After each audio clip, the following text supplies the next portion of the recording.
Our next article is determination of sex in animals. ज्याप्रमाणे आपल्यामध्ये अनेक महत्त्वाच्या कॅरेक्टर्स आहेत, जशी हाईट ही एक कॅरेक्टर आपली आहे, कलर ऑफ स्किन ही एक कॅरेक्टर आहे,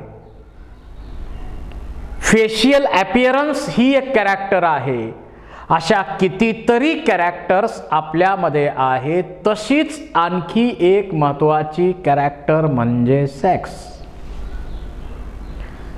how sex is determined in animals?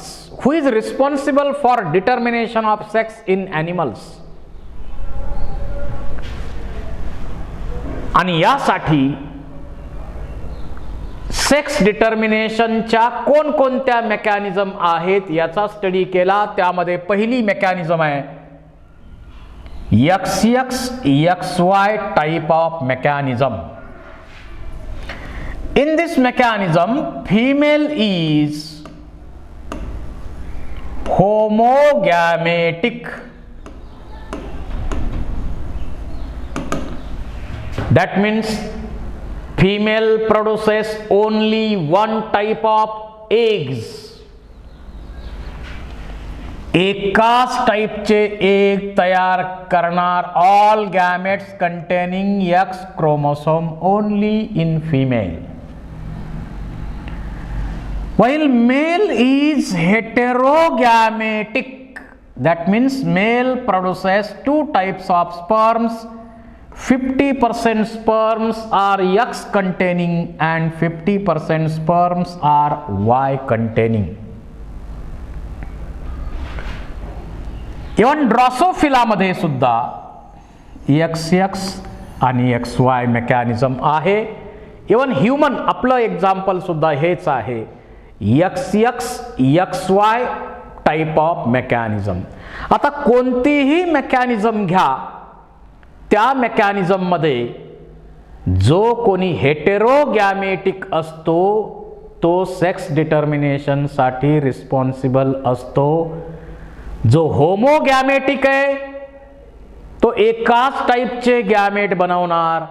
जो हेटेरोगॅमेटिक आहे तो दोन टाइपचे गॅमेट बनवणार. आणि heterogametic individual is responsible for determination of sex in animals. या पहिल्या मेकॅनिझम मध्ये फिमेल होमोगॅमेटिक आहे. So female produces only one type of eggs, while male produces two types of sperms.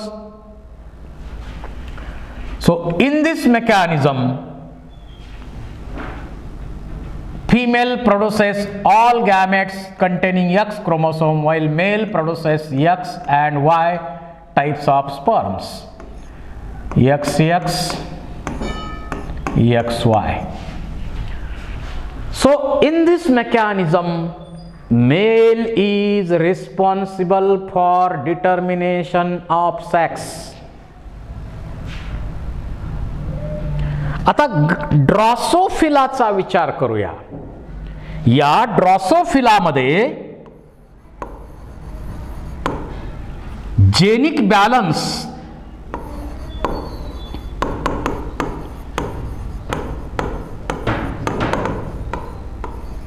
Theory आहे. ड्रॉसोफिला हे सुद्धा XX XY टाइपचं example आहे, परंतु त्याच्यामध्ये वेगळ्या टाइपची मेकॅनिझम आहे. In Drosophila, Y chromosome has no role in sex determination. या Drosophila मध्ये Y क्रोमोसोम चा सेक्स डिटर्मिनेशनशी काहीही संबंध नाही. मग X क्रोमोसोम and ऑटोसोम यांचा रेशो सेक्स डिटर्मिनेशन साठी रिस्पॉन्सिबल आहे. If this ratio of X chromosome and autosome is 1, then individual will be female. If it is 0.5, then individual will be male. So in Drosophila,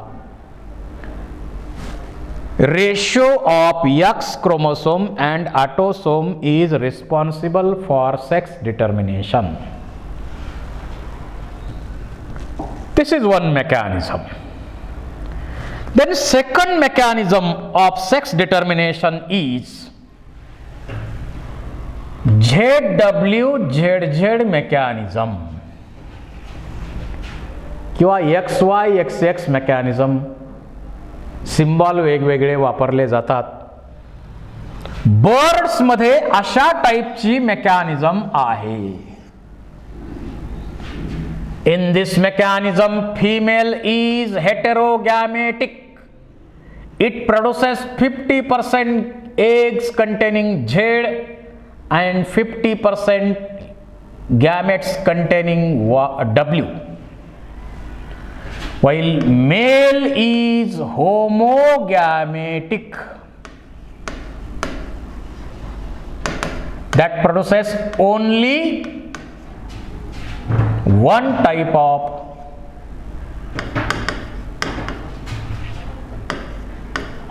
sperms, all gametes containing Z. All gametes containing Z. तर आपण यापूर्वीच clear केलंय, जो हेटेरोगॅमेटिक असतो तो sex determination साठी responsible असतो. मग या मेकॅनिझम मध्ये सेक्स डिटर्मिनेशन साठी रिस्पॉन्सिबल कोण आहे? तर female is responsible for sex determination in birds and butterflies. Female responsible आहे.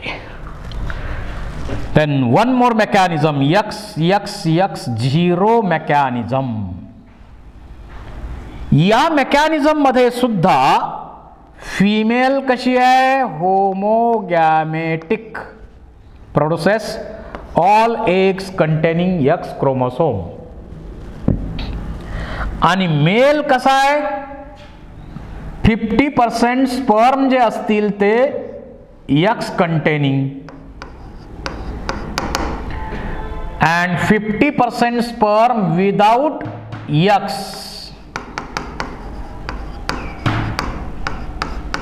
that is 0. So in this mechanism, male is heterogametic, so it is responsible for determination of sex. And this type of mechanism is common in grasshopper, bugs, etc. त्याबरोबरच आणखी sex डिटर्मिनेशनच्या mechanism पैकी एक mechanism आपल्याला इथे explain करायची आहे. Honey bee, मधमाशी. या मधमाशीमध्ये एकच क्वीन आहे. त्यानंतर स्टराईल फिमेल म्हणजे वर्कर्स असतात आणि 200च्या आसपास हॅप्लॉइड मेल असतात. त्यांना ड्रोन्स म्हणतो आपण. मेलचं काम काय? To fertilise the queen. आणि क्वीन काय करते? इथं क्रोमोसोम नंबर 32 आहे डिप्लॉइड आणि हॅप्लॉइड असतो 16. तर क्वीन काय करणार आहे? It produces 2 types of eggs. Fertilised eggs and unfertilized eggs. 2 टाइपचे एग्स इथं प्रोड्यूस केले जातात क्वीन कडून. मेल हॅप्लॉइड असतात, त्यांचं काम क्वीनला फर्टिलाइज करणं. आणि इथं फर्टिलायझड एग तयार झालेत, डिप्लॉइड आहेत. यांच्यापासून, या एग पासून बनणार स्टराईल फिमेल्स, म्हणजे वर्कर्स बनणार.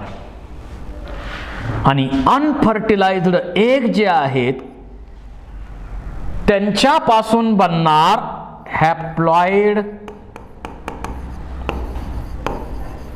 मेल्स. म्हणजे या मेकॅनिझमचा विचार केला तर आपल्याला लक्षात येईल जे अनफर्टिलाइज्ड एग्ज आहेत they are parthenogenetically converted into haploid males. So ploidy level is responsible for determination of sex. When it is haploid, it is always male. If it is diploid, it is always female. So ploidy level is responsible for determination of sex. त्याच्याबरोबर बोनेलिया नावाचा वर्म आहे.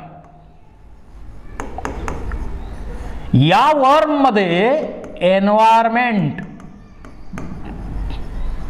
Is responsible for determination of sex. So these are various types of mechanisms of sex determination in animals. या वेगवेगळ्या mechanism झाल्या.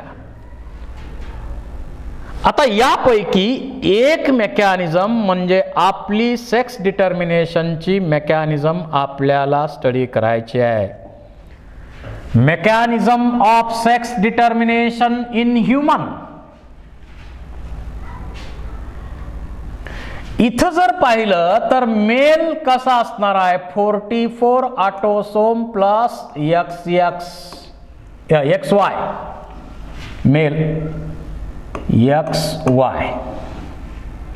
Mail कसा असणार आहे, मेलचं कॉम्बिनेशन काय, 44 ऑटोसोम प्लस XY आणि फिमेल 44 ऑटोसोम प्लस XX.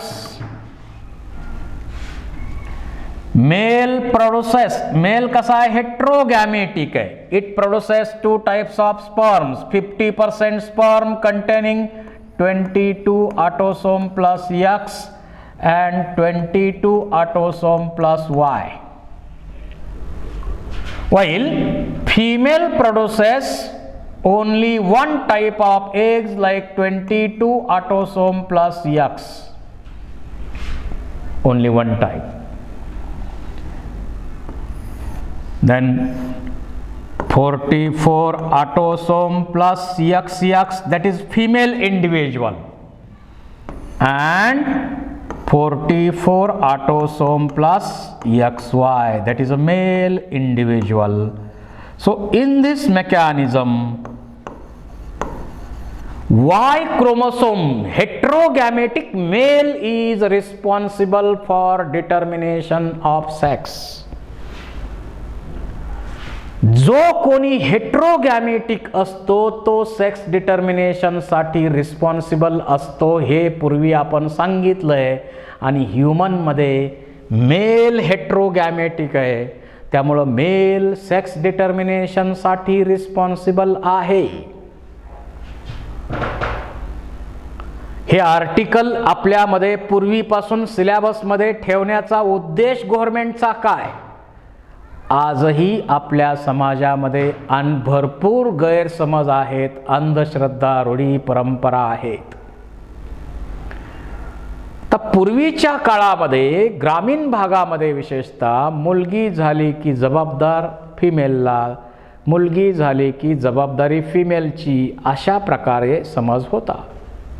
आणि मग सारख्याच मुली व्हायला लागल्यानंतर मग कुटुंबातले म्हणणार आपण तुझं दुसरं लग्न करू, तिसरं लग्न करू, आणखी काय काय काय. प्रत्यक्षात तुम्ही दुसरं केलं लग्न, तिसरं केलं, चौथं केलं, किती जरी केले तरी जबाबदारी कुणाची आहे, Which type of sperm enters in egg?